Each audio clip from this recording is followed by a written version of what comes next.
Blog Talk Radio. Boa noite, meus amigos. Estamos de volta. Eu queria, antes de tudo, responder aqui um e-mail que eu recebi do Davi Reis de Oliveira. É um cidadão angolano, mora em Portugal. E ele me manda aqui um artigo. Infelizmente, eu não vou poder lê-lo inteiro, mas é um artigo muito interessante, observando a reação aqui dos americanos nas cidades afetadas pelo tornado. Um tornado monstruoso que destruiu a cidade inteira. Até o cidadão do funcionário do correio dizendo: não sobraram nem as caixas do correio, vou entregar o correio na mão, pessoa por pessoa. E então aqui o Davi observa que a reação de cada cidadão ali é o seguinte: vou recomeçar antes que chegue ajuda, vou tentar recomeçar por mim. E daí ele diz: mudemos de continente e ponhamos idêntica a situação na Europa. A resposta ao encaixe, a predisposição típica seria essa? Com certeza que não era. Por aqui, por essas bandas, a predisposição seria, em primeiro lugar, para a reivindicação à proteção do Estado, dos organismos públicos, das organizações humanitárias internacionais, do Diabo a quatro. Sabe, você tem toda a razão, Davi. É muitíssimo bem observado. Aqui, os americanos estão acostumados às dificuldades, à violência da natureza. Tem muitas cidades aqui que já foram derrubadas e reconstruídas várias vezes. É um povo de uma tenacidade formidável que não fica esperando ninguém vir ajudá-lo. E o pessoal europeu está cada vez mais incapaz de reagir assim. Agora, do Brasil, nem se fala, né? Ninguém pensa em fazer nada por si mesmo. Até a iniciativa pessoal considera um pouco imoral no Brasil, né? O certo é só esperar o Estado, o governo, e ninguém fazer nada por conta própria. Eu sugiro que vocês leiam este artigo, está no blog do Davi, que se chama pleitosapostilas.blogspot.com. Deem uma olhada, porque o artigo Face aos Tornados realmente está muito bem escrito e muito inteligente. Espera aí, parece que tem alguém na linha aí. Vamos lá. Quem está na linha? Maurício Andrade, de Belo Horizonte. Ô Maurício, tudo bem? Estou acabando de ver seu apelo aqui no seu site e estou impressionado. Parabéns, viu, Olavo? Você está fazendo uma coisa que não existe no Brasil. Muito obrigado. Não existe. Nós precisamos de ter forças aí conservadoras organizadas, tá? Para pelo menos colocar... Temos que acabar com o monopólio da esquerda, não pode ser só eles, né? Com certeza. Nós não queremos varrê-los do mapa, mas nós só queremos ter um lugarzinho para nós também. Vou te dar uma ajuda aí nesse apelo que você fez. Muito obrigado. Pergunta é simples, que eu não quero tomar muito seu tempo, porque você tem muito a falar e acrescentar. Aqui há muito o que fazer. Eu acho fundamental a gente lutar para mudar a política norte-americana com relação à América Latina, que é muito responsável pelo que está acontecendo aí, desde o tempo do Jimmy Carter, né? Agora, é uma luta difícil, porque principalmente eu estou sozinho. O outro lado tem... Não está não, pode ficar tranquilo que você não está não. Agora, minha pergunta é simples, eu queria saber se isso que você está começando a fazer e está fazendo bem, tem alguma semelhança com o que de certa forma aconteceu nos Estados Unidos quando surgiu a rede Fox News. E eu fico impressionado às vezes aqui de ouvir um cara outro dia que eu comecei a assistir, o tal do Bill O'Reilly. O Bill O'Reilly é maravilhoso. Que senta o cacete na esquerda americana e, na realidade, ele não precisa fazer isso, ele só coloca o verme ao sol. Quando você coloca ao sol, o sol se encarrega do resto. Matou, exatamente. Exatamente. Mas, a gente precisava ter um Bill O'Reilly na televisão brasileira, viu? Pois é, você podia fazer isso. Você tem que ou fundar a Fox ou virar o Bill O'Reilly da televisão brasileira, que precisa disso aqui. E eu só fiquei sabendo, já te conhecia antes do Manhattan, mas só fiquei sabendo do seu site e das suas coisas através do site do Reinaldo Azevedo, que realmente também é uma outra coisa muito boa que tem acontecido. É outra força positiva que tem no jornalismo brasileiro. Mas aos poucos está crescendo, porque você veja, 10 anos atrás eu estava totalmente sozinho no Brasil, agora não estou mais. Pois é. Né? Pois é. E aqui também, agora estou sozinho, daqui a pouco não vou estar mais. Não está não. Parabéns. Já não estou mais. Eu quero pode continuar seu programa e vou fazer uma contribuiçãozinha aí. Quando eu passar na Virgínia, eu vou te dar um alô. Venha mesmo. Tá? Muito obrigado, Parabéns. Maurício. Obrigado pela força. Um abraço, até logo. Tchau. Então, agora, às vezes que o Davi observa, do americano tem muita iniciativa, tá? É muito verdade. Agora, para vocês não pensarem que tudo aqui são luzes, veja só o que aconteceu aqui. Um professor do Glendale Community College, no Arizona, Walter Kehowski, está ameaçado de demissão porque ele distribuiu aos colegas um e-mail contendo a mensagem de Dia de Ação de Graças de George Washington, de 1798. Então acharam que é um assédio religioso, quer dizer, um texto do fundador do país, né? O cara distribuiu lá as palavras de George Washington e está ameaçado de perder o emprego, né? Porque daí se move contra ele todo esse pessoal politicamente correto, que não perdoa nada, que são sempre fanáticos, eles estão sempre no ataque, sempre. Eles nunca vão dar sossego. Se alguém espera que seja possível haver uma convivência tranquila e democrática com essa gente, respondo eu, não é. Não é porque não é isso que eles querem. Eles querem não a democracia, não a concorrência leal, não o rodízio de poderes. Eles querem a destruição total de quem não concorda com eles. Eles querem simplesmente varrer do mapa quem não concorda com eles. Aliás, qualquer pessoa que tenha um plano global para a humanidade sempre será assim. Porque eu acho que o ser humano decente, ele sabe que ele não tem cabeça, não tem capacidade para pensar as coisas numa escala universal e ter uma solução para todos.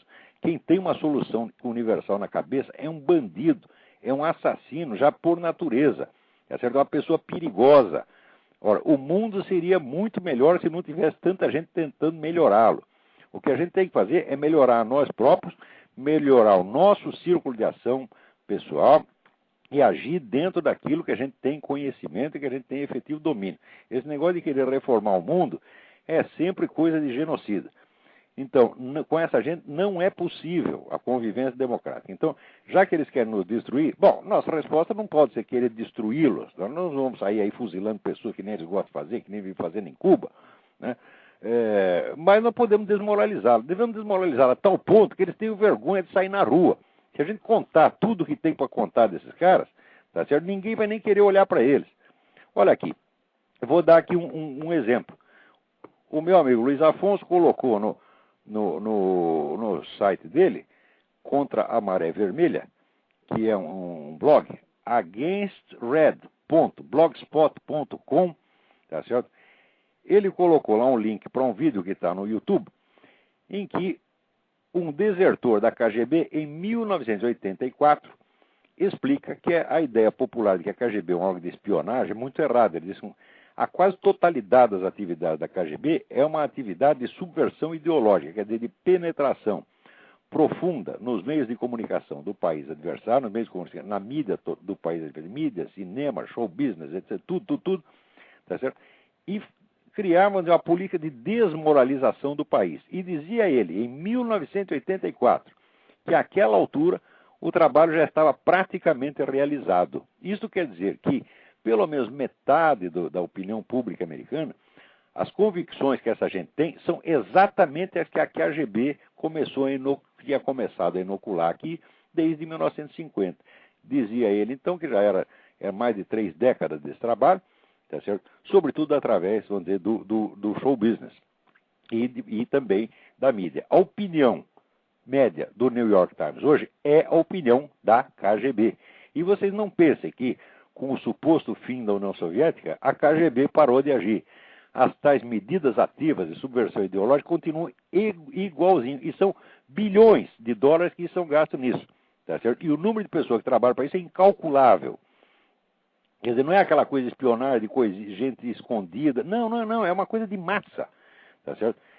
E isso quer dizer que o que as pessoas recebem hoje como opinião, vamos dizer, mainstream, como opinião dominante da mídia americana, foi criada aqui pela KGB. Quer dizer que a opinião pública americana foi passiva em relação à propaganda soviética. A propaganda soviética que é o fator ativo, tá certo? E a mentalidade norte-americana foi recipiente passivo disso. É claro que não totalmente passivo, porque tem uma boa parte de gente que reage.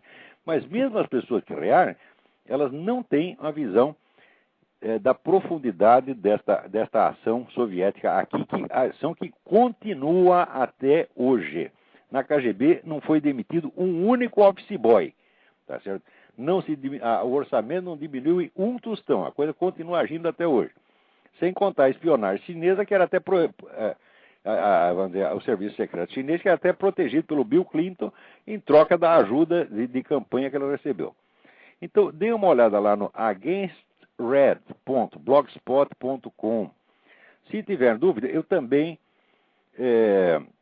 coloquei um link para este vídeo na minha página no Orkut. É só entrar na minha página e procurar vídeos, você vai ver. Agora, ali eu também estou colocando os links para 2 outros vídeos importantíssimos.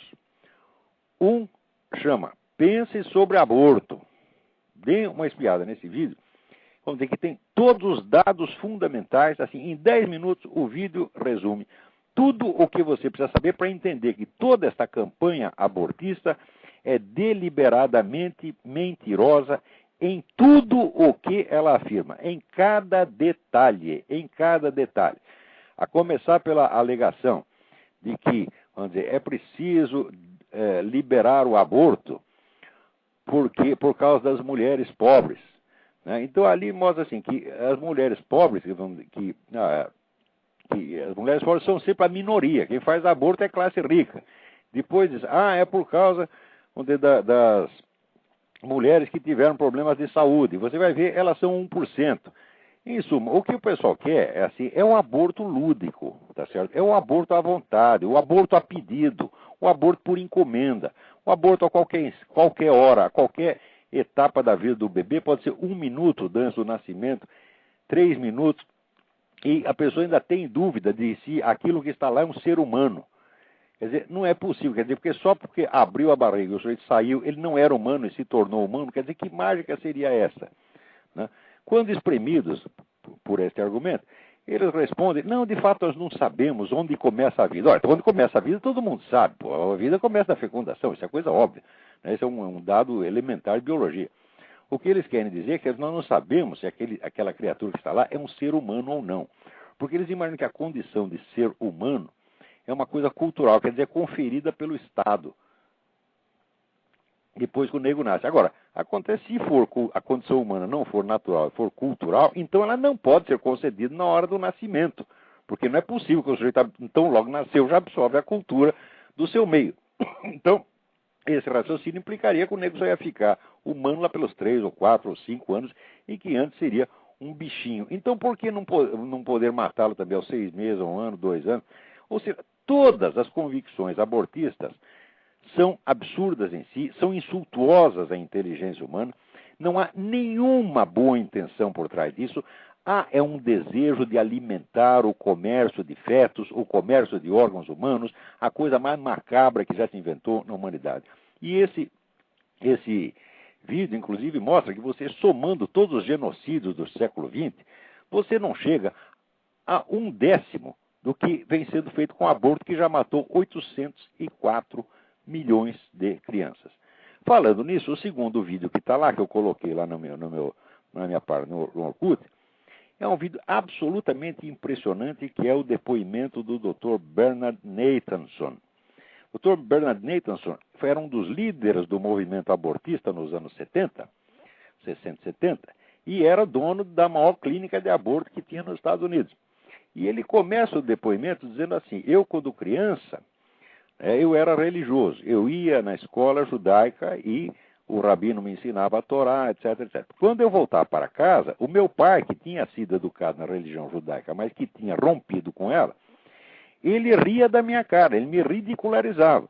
E de tanto ele fazer isso, eu fiquei inibido de ter religião e acabei me tornando ateu. Mais tarde, quando entrei para a medicina, entrei para esse negócio do aborto, né, eu me tornei o quê? Eu me tornei um assassino em massa, eu me tornei um genocida, porque eu fui responsável pela morte de 75 mil crianças inocentes.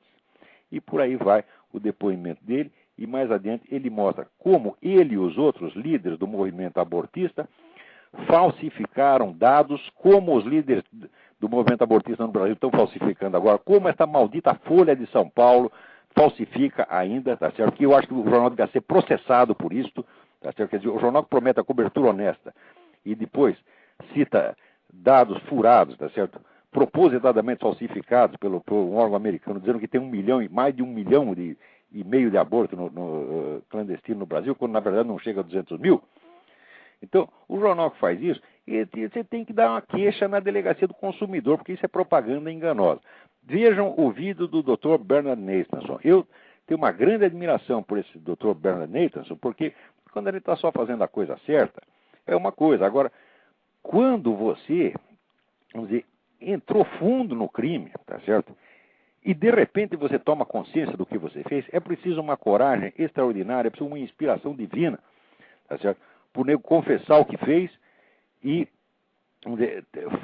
sair lutando para corrigir o mal que fez. Esse Dr. Nathanson é um grande homem. Muito bem, vamos aqui responder mais alguns e-mails. Peraí, tem gente na linha aí, vamos lá. Alô? Alô, Olavo? Eu? É o Márcio Davi de Brasília. Ô, Márcio, tudo bem? Tudo bom. Olavo, é uma dúvida que tem a ver com isso que você acabou de falar agora também. É a respeito da Ayn Rand. Uhum. A Ayn Rand, ela, para quem começou a estudar economia e não tinha o respaldo filosófico por trás aqui nas universidades, quando começou a buscar o liberalismo mais a fundo, a Ayn Rand meio que cai como uma luva, né? Sim. Começando a procurar. E só que depois eu tive a grata satisfação de conhecer o professor Og Leme, e ele me indicou o livro do Michael Novak, O Espírito do Capitalismo Democrático. Aham. E aquele livro realmente me libertou do pensamento randiano estrito e realmente mostrou que o capitalismo não funciona sem uma base de valores da civilização judaico-cristã por trás. Não tem nem como comparar a Ayn Rand com o Michael Novak. O Novak é um filósofo sério, um homem consistente. Agora, a Ayn Rand é uma amadora muito metida à besta, é isso que ela é. Pois é, mas aí a minha questão é a seguinte. Não falta, queria que você colocasse a sua posição, não falta aqui no Brasil também uma maior divulgação desses outros filósofos e pensadores liberais conservadores, porque a minha análise do disputacho aí com o Rodrigo Constantino é basicamente porque ele começou de trás para frente com viés, entendeu? Exatamente. Ele começou de trás para frente viesado. É muito pouco conhecimento e conhecimento que já vem viciado. E com base nisso, exatamente, o sujeito forma aquele universo de pensamento dele, né, que é do tamanho de uma titica de galinha, e pensa que aquilo é o mundo, tá vendo? Mas ele não é, eu acho que ele não é exceção, porque eu conheço, eu fiz economia na PUC também, e a turma lá que lamento reconhecer que você tem razão. Eu sei que tem muita gente aí que entrou nessa.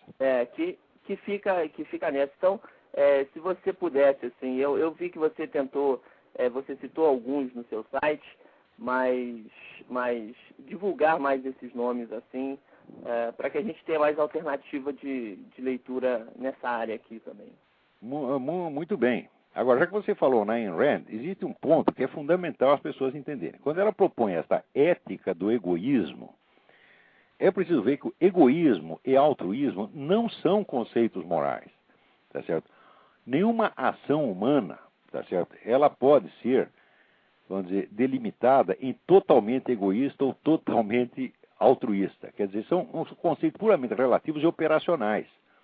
Você não pode fazer uma ética baseada nisto. Tá certo? Quer dizer, os conceitos filosóficos têm que ser conceitos rigorosos, vamos dizer, que delimitam a coisa perfeitamente. Agora, egoísmo e altruísmo não, egoísmo e altruísmo estão sempre misturados em toda a ação humana. Então você não pode fazer uma ética do altruísmo, tá certo? Porque um princípio ético, para ele ser um princípio, todo princípio tem um alcance universal. Então, alcance universal quer dizer que se você aplicar aquele princípio até suas últimas consequências, aquilo não levará a contradições. Agora, no caso do altruísmo, você não pode levar o altruísmo às suas últimas consequências, porque ele se volta contra si mesmo. Quer dizer, o sujeito que é totalmente altruísta, ele nunca cuida do seu próprio interesse, ele se destrói, então não pode mais fazer o bem. E o nego que for totalmente egoísta, ele vai ficar tão sozinho, que a vida dele vai ser um inferno. Então, é claro que são conceitos meramente relativos, são conceitos de ordem psicológica, conceitos descritivos de situações psicológicas. Para quem tem uma formação filosófica, É óbvio que se a gente tentar montar um sistema ético com base em conceitos tão empíricos, tão vamos dizer, relativos assim, é coisa de amador. Não se faz isso. Né? E até no caso do Rodrigo, o que eu estranho é o seguinte, porque como economista que estudou um pouquinho de história de pensamento, econômico, pelo menos, o próprio Adam Smith, ao mesmo tempo que escreve A Riqueza das Nações, escreve a Teoria dos Sentimentos Morais. Você tirou as palavras da minha boca. E eu acho que até hoje não tem uma tradução da Teoria dos Sentimentos Morais no Brasil. Pois é, porque é justamente mostrando isso que você está falando. Quer dizer, o que ele coloca ali é que o indivíduo, quando busca o seu interesse, ele produz o bem como resultado disso, mas ao mesmo tempo ele não pode viver só disso, e por isso ele faz o contraponto. Né? Certamente. Você veja, o Adam Smith ele representava a corrente majoritária do iluminismo inglês, que realçava a importância dos elementos morais, e até realçava que o conhecimento moral é uma coisa inata no homem, era um dom inato no homem. Ele insistia nisso, Shaftesbury insistia nisso, Francis Hutcheson insistia nisso. Agora, tem, vamos dizer, o lixo iluminístico, que é o John Locke e o Bernard Mandeville, com aquela idiotice da Fábula das Abelhas, né? Que é uma coisa, assim, um escrito mais popular e que pega facilmente. Aqui foi feito para QI do Rodrigo Constantino. Tá? Ele lê aquilo e fica maravilhado. Né? Agora, tinha que ler o Hutcheson, tinha que ler a Teoria dos Sentimentos Morais do Adam Smith, muito bem lembrado. E só para... Você citou uns programas atrás um livro que fala da divisão do iluminismo francês e britânico. Você lembra ele ainda? É o livro da Gertrude Himmelfarb. Isso. Gertrude Himmelfarb. Himmelfarb.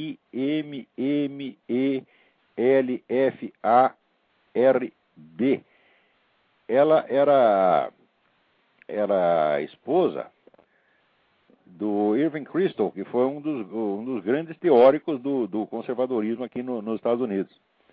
Uhum. E ela escreveu uma série de livros muito, muito importantes. Agora, tem outros autores dessa área que, por exemplo, o Russell Kirk, ninguém pode deixar de ler o Russell Kirk. O Russell Kirk é um pensador sublime.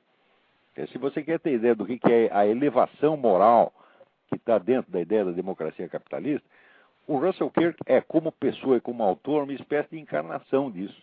Porque é um escritor de uma nobreza, de uma elevação de sentimento que dá gosto você ver. Agora, eu acho que não tem nenhum livro do Russell Kirk traduzido no Brasil, e naquela porcaria daquele dicionário crítico do pensamento da direita, feito pelo seu Emir Sader e outros bocó de mola que nem ele, não é citado nenhuma vez. Quer dizer, como você pode falar de pensamento de direita e não conhecer o Russell Kirk? É o fim da picada. Não tem nenhuma tradução. Eu procurei aqui na Cultura, na Saraiva, nada. Não tem nada. Aí tem um bloqueio mesmo, Isso é uma política deliberada. Todos esses editores brasileiros, com raríssimas exceções, que são editoras pequenas, os grandes editores no Brasil são todos comprados por esse movimento comunista quando não são comunistas eles próprios. Tá certo? E todos têm vergonha. Pessoal que vive de picaretagem. Você vê o falecido Enio Silveira, dono da civilização brasileira. Ele, poucos meses antes da morte dele, ele me confessou que a editora dele, durante o tempo da ditadura, que era a maior editora comunista do Brasil, vivia de dinheiro do governo militar. Quando a situação engrossava, ele ia lá no Golbery, pedia dinheiro, o Golbery dava. Esse pessoal é um bando de picareta, por isso que o Brasil não vai para frente, o pessoal está acostumado com isso, tá entendendo? Quer dizer, a picaretada está no sangue.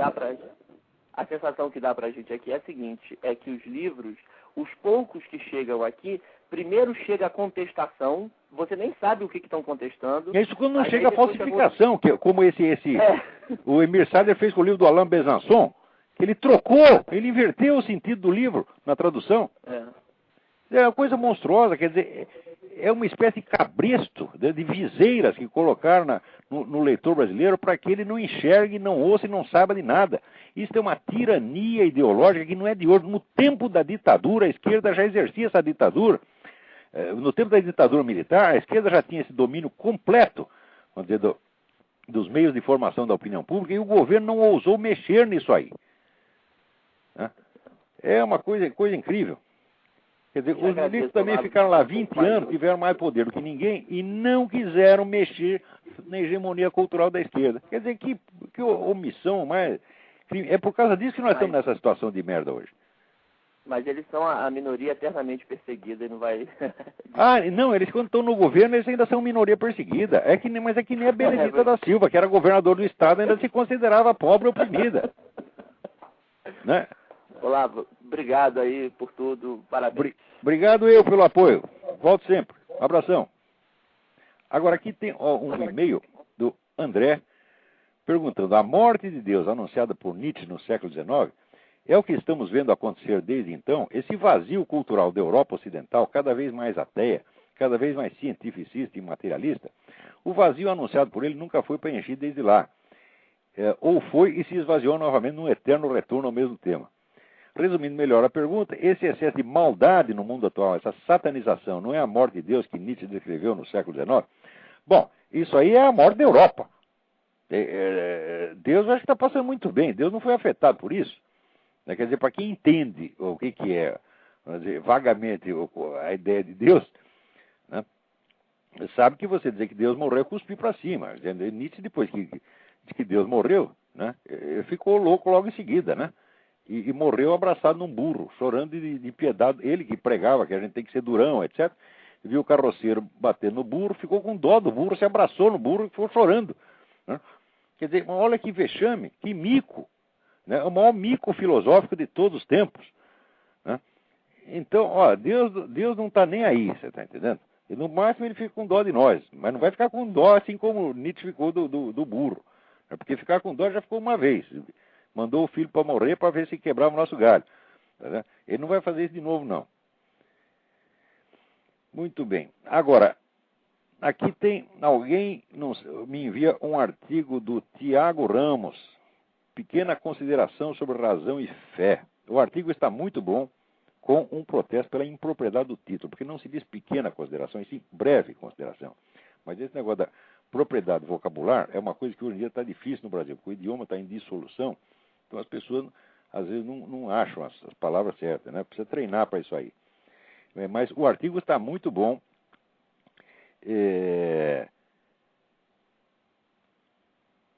Esse é um artigo sobre a Bíblia, quer dizer, o que é exatamente a Bíblia, e ele, usando aqui ideias que ele teve do Donoso Cortés, Juan Donoso Cortés, que foi um grande escritor conservador espanhol, e do Eric Voegelin,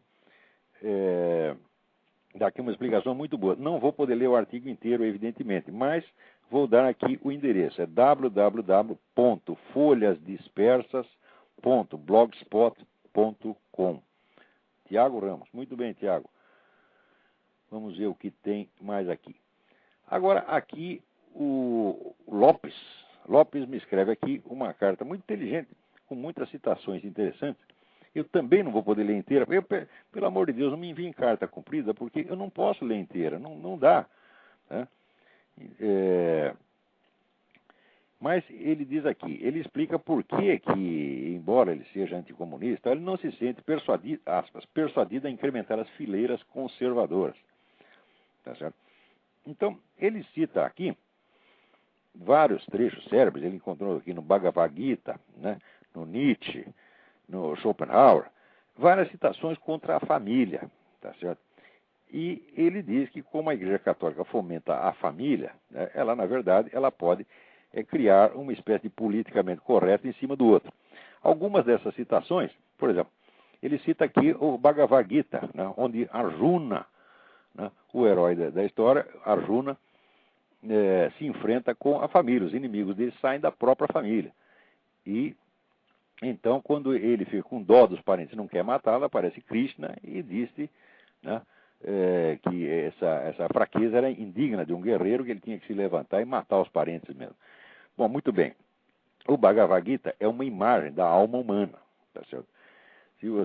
Existem algumas exegeses maravilhosas sobre isso, entre as quais uma que eu não me lembro exatamente que livro está, mas se você procurar o livro do Martin Lings, você encontrará uma belíssima explicação. Quer dizer, esses parentes, né, em guerra são todos os componentes da alma humana, e alguns têm que ser liquidados mesmo. Quer dizer, alguns podem ser reaproveitados, mas outros têm que ser cortados. Quer dizer que isso aqui não é um apelo a que você mate fisicamente os seus parentes. Depois, na citação aqui do Nietzsche, né, ele diz: o filósofo tem horror ao casamento e a tudo o que a ele poderia conduzir. Qual grande filósofo foi casado? Heráclito, Platão, Descartes, Spinoza, Leibniz, Kant, Schopenhauer não foram. Mas ainda não podemos sequer imaginá-los casados. O filósofo casado é coisa de comédia. Né? E aí vai. Bom, aqui, espera um pouquinho. Filósofo casado foi Aristóteles. O maior dos filósofos foi casado. Ainda pior, casou 2 vezes, porque ficou viúvo e uma vez só não bastou. Casou de novo.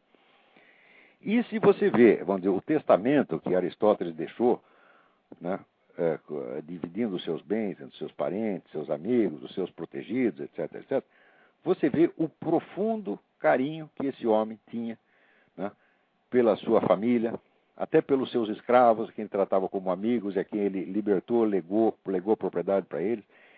Então, eu digo, olha, o maior dos filósofos foi casado, e se os outros não foram, quer saber? Fodam-se, eles não sabem o que estão perdendo. Família é muito bom, é muito bom. Dá trabalho e custa dinheiro. Aqui nos Estados Unidos tem um ditado: não constitua família se você não tem dinheiro para pagar as fraldas. Tá certo? Então, mas se você tem algum dinheiro para pagar as fraldas, então constitua a família assim. Desse exemplo que Nietzsche cita, por exemplo, Kant e Leibniz, tá certo? Não se casaram por motivo de saúde. Eles não tinham saúde suficiente, né, para ter que sustentar uma família, ficar lá transando com a mulher. E o Kant, na primeira transada, ele ia morrer. Entendeu? E Leibniz também estava muito mal das pernas, então mal dava para ele estudar. Né? Agora, se além de todo o trabalho científico e também diplomático que Leibniz fez, ele fosse casar, ele teria morrido. Né? Spinoza não casou porque Spinoza não gostava de ninguém. Tá certo? E Descartes porque ele comia empregadinhas. Né? E Schopenhauer também. Schopenhauer comeu quantas empregadinhas pôde e as tratou muito mal porque era um machista sem vergonha que não tinha o menor respeito pelas mulheres que o serviam. Quer dizer, e o Nietzsche o que era? O Nietzsche era um solitário, tá certo? Que não se ele dizia o seguinte: quando se aproximar das mulheres, leve um chicote. Ele não se aproximaria delas nem com um tanque de guerra. Por quê? Porque era um homem tímido, era um cagão. Você está entendendo? Então ficava lá trancado num quarto de pensão miserável, tocando punheta e pensando besteira. Você está entendendo? Esta é que é a realidade. Então essas pessoas são imaturas. Tá certo? Eu, quando quero aprender filosofia, eu vou procurar um homem adulto, quer dizer, um homem adulto que nem Aristóteles, tá certo? Que sabe o que está falando, tem experiência da vida, tá entendendo? Os outros, perto de Aristóteles, são tudo crianças, tá certo? Com exceção de Platão, que foi, vamos dizer, o mestre dele. Né? Existe algum motivo vago para crer que Platão era um homossexual. Então, não ia casar mesmo, porra. Assim, né? E se casasse, não ia ter família, porque ainda não existiam esses milagres da técnica que esse pessoal hoje quer fazer. Né? Então, e ele cita aqui o Schopenhauer, né, dizendo que... Como é que é o negócio? Ele cita o Huberto Roden, que todo ter nos escraviza, somente o ser nos liberta. Então, por isso não devemos ter família. Mas você mesmo, Lopes, você responde a isso com a citação que você coloca do Schopenhauer uma linha acima. Diz que mulher e filhos não estão não se contam entre os bens que uma pessoa possui, porque ele é muito mais posse da família. Eu, que tenho esse montão de filhos, eu sei, você é posse da família, você serve a eles. Agora, você tem razão quando você diz que a família limita a liberdade pessoal. Tá certo? Porém, note bem, a liberdade pode ser vista em 2 planos. Isso é muito boa a sua carta, porque ela levanta um problema que é de fato importante. Quando se fala em liberdade, a palavra tem 2 sentidos. Uma coisa é a liberdade civil, quer dizer, o cidadão está livre da opressão do Estado. Tá certo? Outra coisa é a liberdade pessoal, dele poder fazer o que ele dá na telha, tá certo? De ele viver conforme os seus meros impulsos, seu gosto, seus caprichos, etc, etc. Essas 2 liberdades, na verdade, são antagônicas, porque aquele que vive segundo os seus caprichos, tá certo, não alcança a maturidade e não tem força e nem inteligência para perceber quando está sendo manipulado ou oprimido pelo Estado. A massa que busca satisfação e busca prazer é a coisa mais manipulável que existe. Eu lhe sugiro um livro, de um autor que se chama E. Michael Jones. O livro se chama Libido Dominandi, em latim. Então, o livro é em inglês, mas o título é uma expressão de Santo Agostinho, quer dizer, a volúpia de dominar, a volúpia de mandar. E ele mostra que, vamos dizer, que o incentivo à liberdade pessoal total, sobretudo liberdade sexual, vem sempre junto com as ideologias tirânicas. As ideologias tirânicas sempre prometem aos indivíduos um certo nível de anarquia, tá certo? Uma certa liberdade pessoal, vamos dizer, sem limites, porque sabe que as pessoas vão atrás disso como criança vai atrás de um doce, então se deixam manipular. Para você ter a liberdade civil, a liberdade contra o Estado, você precisa restringir a sua liberdade pessoal, você precisa amadurecer, aprender a sacrificar a sua liberdade pessoal por outras pessoas que precisam de você, sobretudo mulher e filhos. Quer dizer, você sacrifica uma parcela da sua liberdade pelos mais fracos, tá certo? E este núcleo, constituído, vamos dizer, pelo sacrifício que o homem adulto faz, este é o núcleo principal de resistência ao poder tirânico que vem de cima. Quer dizer, onde as famílias são fortes, o Estado tem um limite à sua atuação. Onde as famílias se dissolvem, todo mundo vira uma massa anônima, vira todo mundo criancinha, cada um atrás dos seus prazeres, dos seus brinquedinhos, dos seus gostos, o Estado manda em todos uniformemente, porque você atomiza, você dissolve as autoridades intermediárias, a começar pela autoridade paterna, tá certo?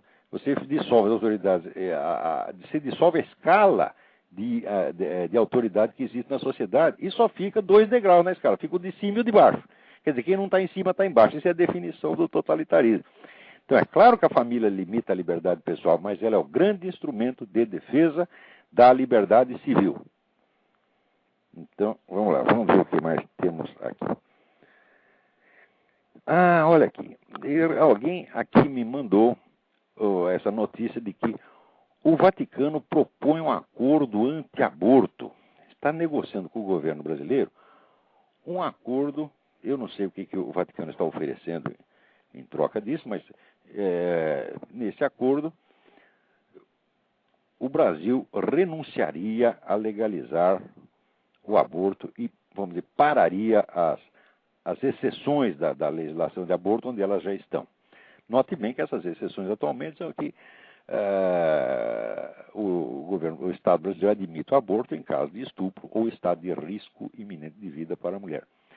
Quer dizer, que são dois argumentos que os camaradas vivem usando a favor da descriminalização e que são perfeitamente inúteis porque são coisas que já têm. Então, a pretexto de proteger as mulheres que são estupradas ou que estão em risco, eles querem liberar o aborto para todas as outras que não estão em risco, que não foram estupradas coisíssima nenhuma, e que simplesmente querem sair dando para todo mundo, tá certo? E, vamos dizer, respaldar a sua diversão com a morte dos bebês. Quer dizer, o bebê é obrigado a morrer para a mulher poder se divertir, né? Porque ela também não quer ter barriga, ela não quer perder a linha, essa frescura toda, né? Quer dizer, por causa de um capricho, de uma frescura, tem que matar as crianças. Muito bem. Agora, acontece que se o Vaticano realmente propôs isto é um sinal, é um acontecimento de uma importância fora do comum. Porque vocês sabem que os organismos internacionais e essas grandes forças globalistas estão cercando e atacando as nações que não querem legalizar o aborto. Fizeram pressão imensa em cima do México, o México acabou cedendo. Estão fazendo a pressão em cima da Polônia, querem criminalizar o governo da Polônia só porque o povo polonês é católico e o povo e o governo polonês não querem um aborto. Então, a Polônia é um centro de resistência contra esta tirania globalista que quer uniformizar as leis no mundo inteiro. Quer dizer que a legislação agora não vem mais, vamos dizer, da decisão popular, vem de uma comissão técnica em Genebra que decide, quer dizer, meia dúzia de iluminados decide a legislação baixa, né, da ONU como se fosse uma nova revelação. Quer dizer, a ONU é o novo Olimpo, então, né, descem as divindades lá do Olimpo com as leis dos prontos que você tem que obedecer. Então, a Polônia é um centro de resistência contra isso. E o Vaticano, evidentemente, é outro. Tá certo? E uma parte dos Estados Unidos também é. Quer dizer, metade dos Estados Unidos é uma resistência contra isso. E eu estou vendo que se o Papa quer fazer do Brasil um outro polo dessa resistência, isso significa nada mais, nada menos que o seguinte: a guerra começou. Começou a guerra da Igreja contra a nova ordem mundial. Porque até hoje, há quase 100 anos, a igreja só está apanhando quieta e cedendo, como cedeu tudo no Concílio Vaticano II. Se este Papa está reagindo finalmente, olha, é uma coisa de você rezar para que Deus o proteja e o fortaleça. Então, vamos lá. Agora também na mesma notícia vem a coisa de que o Lula evitará discutir as propostas, né? Quer dizer, o Lula é verdadeiro sabonete, você não consegue segurar, ele segura e escorrega, tá certo? Né? E o Lula também, ele não sabe o que ele pensa e pior, ele não quer saber, porque se ele souber o que ele pensa, ele vai ter que dizer. Então, ele se esconde dele mesmo. Né? Ele não quer saber, ele está sempre de todos os lados, né? Nem sim, nem não, muito menos pelo contrário. Ele é uma espécie de Getúlio Vargas, sem o gênio do Getúlio Vargas. Porque o Getúlio Vargas, o filósofo Ortega Gasset dizia o seguinte: esse senhor Vargas, ele faz política de esquerda com a mão direita e vice-versa. E é exatamente o que faz, né, o Lula. Só que o Getúlio Vargas sabia mais ou menos onde queria ir, e vocês não podem esquecer que o período Vargas foi um período de crescimento formidável. Foi o período Vargas que industrializou o Brasil. Tá certo? Agora, e o Lula? O Lula só industrializou a picaretagem. Não é isso? Agora, vamos lá. Agora tem um outro negócio aqui interessante, que o deputado federal Luiz Bassuma, que é da Frente Parlamentar contra o Aborto, né, ele está realmente se opondo, vamos dizer, enfrentando bravamente a pressão majoritária do seu partido, porque eles são loucos por aborto, eles adoram esse negócio de aborto. Né? Você já parou para pensar nisso? Questões, por exemplo, como aborto, movimento gay, né, feminismo, essas coisas todas. A esquerda, antigamente, a esquerda comunista ortodoxa, desprezava, porque achava que tudo isso eram preocupações burguesas. Não é isso? Às vezes chegava até a dizer que essas coisas eram postas em circulação, maldosamente, pelo imperialismo, para desviar a militância do seu verdadeiro objetivo, que era a socialização revolucionária dos meios de produção. E diziam isso. Eu ouvi quantas vezes não ouvi, né, o pessoal dizer isso. Não, esse negócio de sexo, de droga, tal, isso é tudo coisa da burguesia, né? Na verdade não era coisa dos próprios comunistas, mas eles diziam isso. Agora, hoje, esses assuntos se tornaram, vamos dizer, o miolo, a essência do discurso esquerdista. Não é uma coisa estranha. Como foi que isso aconteceu? Ora, isso aconteceu da seguinte maneira. Quer dizer, por um lado, eles desistiram da socialização dos meios de produção porque viram que isso não funciona. Quer dizer, a economia socialista, ela é inviável, a não ser que seja um socialismo meia bomba, quer dizer, que deixa metade da área para a iniciativa privada. E, por outro lado, aconteceu que nos círculos do que eu chamo de metacapitalista é o nego que enriqueceu tanto com o capitalismo que ele não quer mais estar submetido à concorrência. Então ele quer se apossar do Estado e ele não quer mais ser classe capitalista. Ele quer ser uma espécie de classe aristocrática, né? Casta governante. Entre os quais os famosos Rockefeller.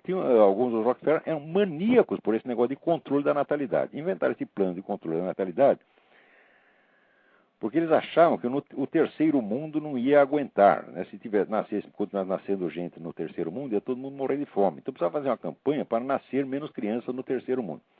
Fizeram a campanha no mundo inteiro, o resultado diminuiu barbaramente a natalidade, mas não no terceiro mundo. Diminuiu na Europa, muito na Europa e um pouquinho nos Estados Unidos. O terceiro mundo começou, continua a se multiplicar cada vez mais. Quer dizer, a campanha deu tudo errado, tudo exatamente ao contrário, e esses cretinos ainda acham que sabem o que estão fazendo. Daí, para continuar com essa ideia de controle da natalidade, o que fizeram? Fizeram um acordo com a esquerda latino-americana. Olha, vocês lutem pelo aborto e pelo movimento, pelo casamento gay e tal, e nós ajudamos vocês. Desde então tem chovido dinheiro desse pessoal globalista para a esquerda latino-americana que não tem limite mesmo. Se vocês viram, Jorge Soros, o que ele despeja em tudo quanto é campanha mentirosa, contra os Estados Unidos, contra George Bush, É um negócio fantástico, fantástico. E a favor da descriminalização das drogas, a favor do aborto, etc, etc. Quer dizer, são rios de dinheiro que chovem. E, ao mesmo tempo, isso apela, então, primeiro para o desejo de dinheiro, né? O famoso désir d'argent, que é, no fundo, é a emoção mais profunda desse pessoal esquerdista, né? E apela também, vamos dizer, para o ódio anticristão, o ódio contra a civilização ocidental que eles sempre tiveram. Quer dizer, eles deixam de se interessar tanto por aquela proposta econômica socialista que é idiota e dão vazão à verdadeira motivação do movimento revolucionário, motivação que é anterior, inclusive, ao marxismo, que é o ódio ao cristianismo, o ódio à civilização ocidental. Então aí juntou a fome com a vontade de comer.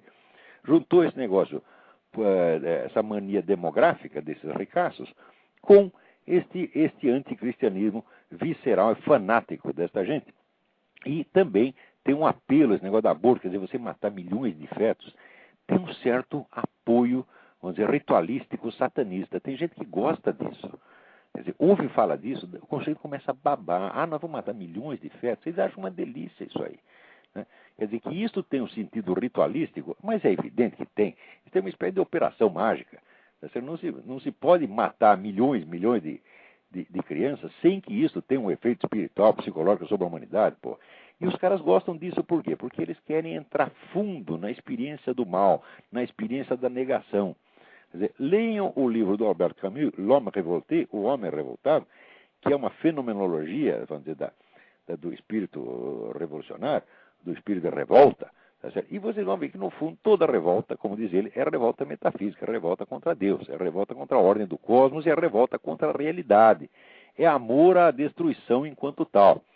Então, ora, se você já tem no fundo aquele amor à destruição, aquele ímpeto sadístico, né? E ainda chega o Rockefeller enchendo você de dinheiro para você trabalhar por isso, ora, pô, é um tesão, né? Eles não resistem. Então é por isso que eles adoram esse negócio de aborto, eles ficam com tanta raiva quando alguém os desmente. A motivação deles é totalmente irracional, maligna, não é digna de respeito. Agora, acontece que este deputado está aí bravamente enfrentando pressões de gente que quer até expulsá-lo do partido. E aqui tem um artigo que saiu no Correio Brasiliense dizendo que ele é contra porque ele é espírita. Não é isso? Então, ele, como espírita, absorve a parte da doutrina cristã, então ele é contra o aborto por causa disso. Agora, se eu fosse espírita, também seria contra o aborto. Por quê? Porque o nego é abortado, ele reencarna petista. Tá entendendo? E isso é o pior de tudo, né? Ou seja, ficar com tanta raiva de ter sido abortado, que ele diz, vou voltar e vou entrar no PT. Tá certo? Então, muito bem. Parabéns aí ao deputado Luiz Bassuma. Coragem, desculpa a brincadeira. Coragem, vai em frente. Vamos lá. Que mais temos aqui? Vocês viram esse negócio da França? Quer dizer, o pessoal realmente não gostou do resultado da eleição. E esquerdista é assim. Eles dizem, nós queremos a democracia, nós queremos o voto popular, etc. Nós temos o voto popular, eles perdem e saem quebrando tudo. Quer dizer, a eleição, mas não é eleição. É eleição, mas só eles podem ganhar.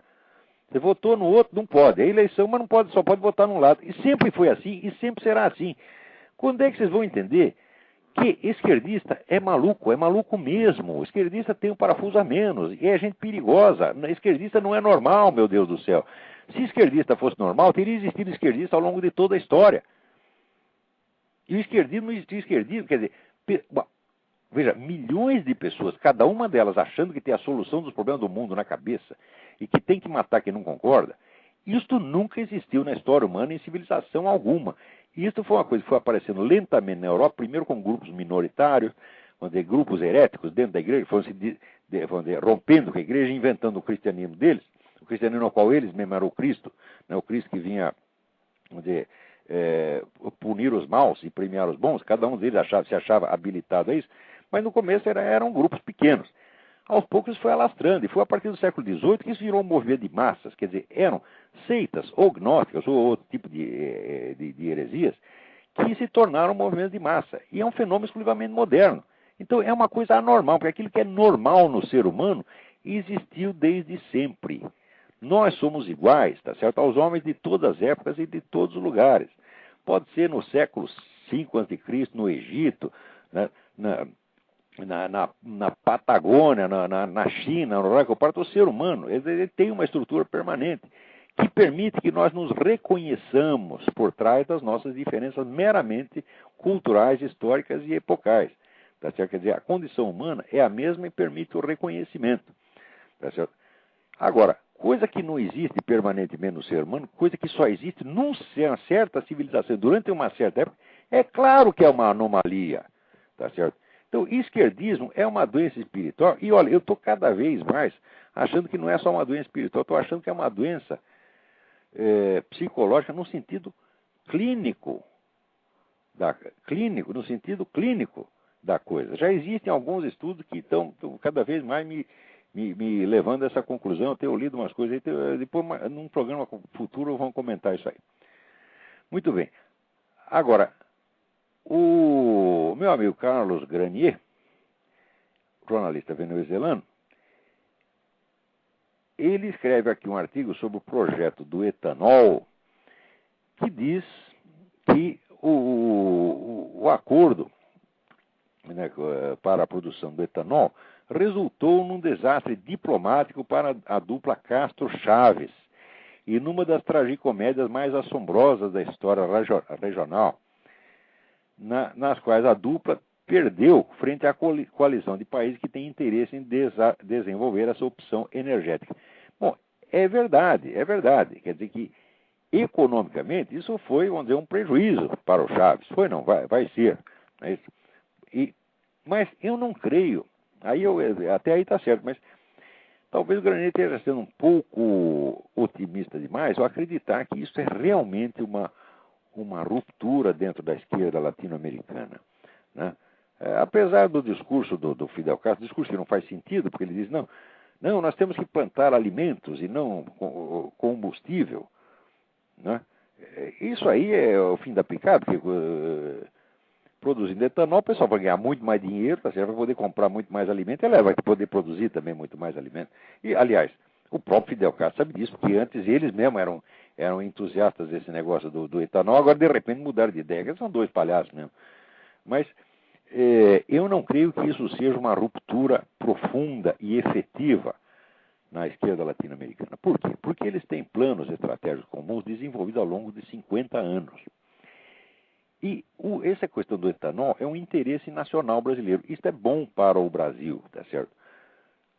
Olha, o Lula não é contra o interesse nacional, mas acontece que o interesse nacional é a prioridade 2. A prioridade 1 é o poder da esquerda latino-americana, ele incluído.